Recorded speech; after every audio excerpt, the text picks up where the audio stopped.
Assalamualaikum warahmatullahi wabarakatuh. Saya Muhammad Fikri Zidron, NIM E2019-1131 dari Perbankan Syariah 3. Di sini saya akan menanggapi video dari Bapak Dr. Abdul Wadud Nafis LC.MEI terkait tentang perhitungan pendapatan nasional. Yang pertama, mari kita mengetahui tentang apa itu definisi pendapatan nasional. Yang telah dikatakan Pak Wadud di videonya, pendapatan nasional adalah nilai total output akhir suatu negara dari semua barang dan jasa yang diproduksi dalam satu tahun. Jadi nilai total output akhir suatu negara itu tersebut. Konsep pendapatan nasional. Konsep pendapatan nasional ada 6. Yang pertama, produk domestik bruto atau GDP. Yang kedua, produk nasional bruto atau GNP. Yang ketiga, produk nasional neto atau NNP. Yang keempat, pendapatan nasional neto atau NNI. Yang kelima, pendapatan perseorangan atau PI. Dan yang terakhir adalah pendapatan yang dibelanjakan. Yang pertama, produk domestik bruto atau GDP. Merupakan jumlah produk baik barang maupun jasa yang dihasilkan oleh unit-unit produksi di dalam batas wilayah suatu negara atau domestik selama 1 tahun.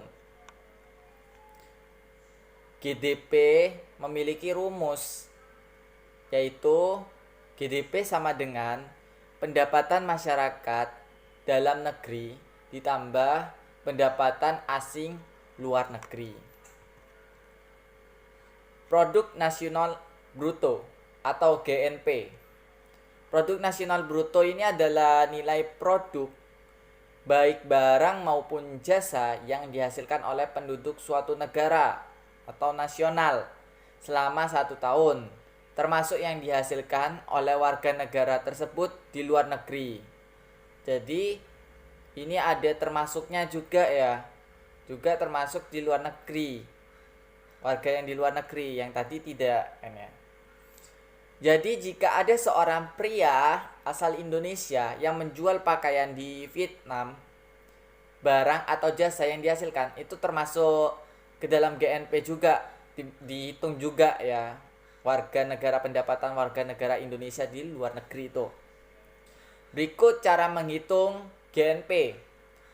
GNP sama dengan pendapatan WNI dalam negeri ditambah pendapatan WNI luar negeri dikurangi pendapatan asing dalam negeri. Produk nasional neto atau NNP. Produk nasional neto ini adalah produk nasional kotor. Nasional kotornya dari GNP tersebut dikurangi penyusutan barang modal. GNP itu kan produk nasional bruto. Jadi kotornya itu. Rumusnya apa? Rumusnya NNP sama dengan GNP. Hasil dari GNP tadi dikurangi depresiasi atau penyusutan barang modal. Pendapatan nasional neto atau NNI. Pendapatan nasional neto ini adalah pendapatan yang dihitung menurut jumlah balas jasa yang diterima oleh masyarakat sebagai pemilik faktor produksi. Berikut cara menghitung NNI. NNI sama dengan NNP dikurangi pajak tidak langsung. Pajak tidak langsung ini adalah pajak yang bebannya dapat dialihkan kepada pihak lain, seperti pajak hadiah, pajak penjualan, dan lain-lain. Pendapatan perseorangan atau PI. Pendapatan perseorangan ini merupakan jumlah pendapatan yang diterima oleh setiap orang dalam masyarakat, terutama pendapatan yang diperoleh tanpa melakukan kegiatan apapun. Misalnya, gaji seorang karyawan kantoran maupun pendapatan wira swasta yang didapatkan secara berantai. Rumus dari pendapatan perseorangan atau PI sama dengan NNI dikurangi pajak perusahaan, dikurangi iuran, dikurangi laba ditahan, ditambah transfer payment.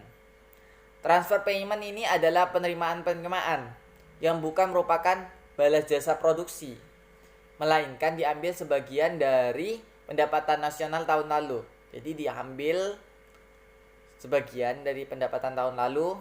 Seperti apa? Seperti pembayaran dana pensiun, tunjangan pengangguran, dan sebagainya itu.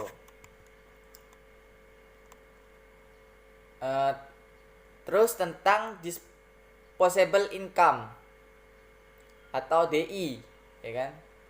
Pendapatan ini adalah pendapatan yang siap untuk dimanfaatkan guna membeli barang dan jasa konsumsi dan selebihnya menjalin hubungan yang disalurkan menjadi investasi. Tuh, ada rumusnya juga. DI sama dengan PI dikurangi pajak langsung. Pajak langsung ini adalah pajak yang bebannya tidak dapat dialihkan kepada pihak lain, seperti pajak pendapatan. Jadi langsung ke orangnya tersebut, tidak bisa di orang ketiga gitu. Pasti dalam perhitungan pendapatan nasional itu kita adanya manfaat. Ya, apa sih manfaat dari perhitungan pendapatan nasional? Manfaatnya itu ada banyak, ada 9. Yang pertama, mengetahui tingkat kemakmuran suatu negara. Yang kedua, mengevaluasi kinerja perekonomian dalam skala tertentu. Jadi bisa kita ketahui kinerja perekonomian di Indonesia gitu ya, apakah semakin meningkat ataukah semakin memburuk gitu. Yang ketiga, mengukur perubahan perekonomian suatu negara secara berkala. Yang keempat, memudahkan dalam membandingkan kinerja ekonomi dari setiap sektor. Kan pastinya sektor itu kan ada banyak, sektor perusahaan, ya kan. 5, sebagai indikator kualitas hidup masyarakat di suatu negara. Yang keenam, sebagai indikator perbandingan kinerja antar negara. Yang ketujuh, sebagai indikator perbandingan kualitas standar hidup antar negara. Yang ke-8, sebagai indikator dan perbandingan tingkat pertumbuhan ekonomi dari waktu ke waktu. Yang ke-9, ini yang terakhir, sebagai indikator dan perbandingan pertumbuhan ekonomi dan kekayaan dari suatu negara. Macam-macam metode perhitungan pendapatan nasional itu ada 3. Yang pertama, metode pendekatan nilai produksi.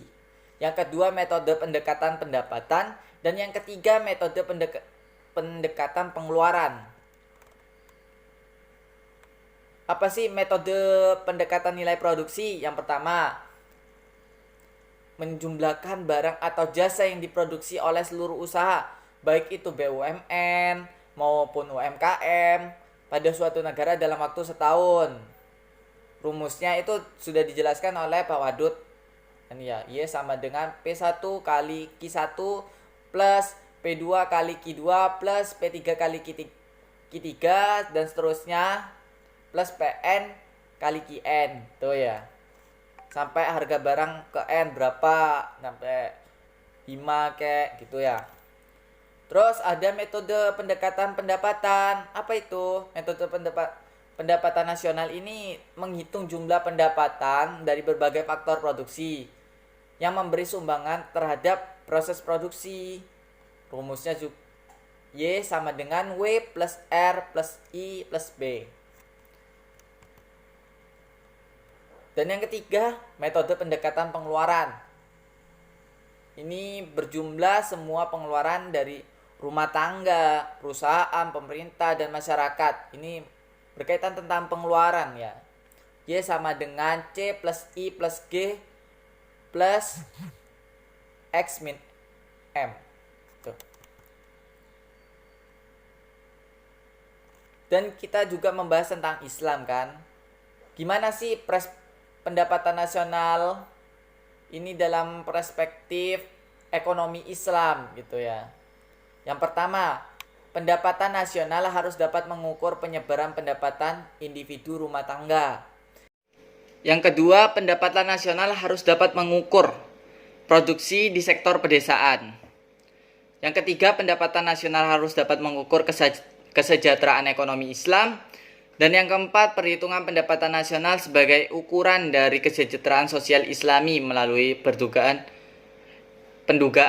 nilai santunan antar saudara dan sedekah. Sumber-sumber ekonomi pendapatan nasional dalam Islam itu apa saja sih? Yang pertama gomima, kedua sodako, infak, zakat, puser, jizyah, korot, pajak tambang dan harta karun. Dan yang terakhir, yang kesembilan, wakaf. Itu saja yang saya sampaikan dari yang saya tanggapin. Jika ada kesalahan mohon dimaafkan. Terima kasih. Wassalamualaikum warahmatullahi wabarakatuh.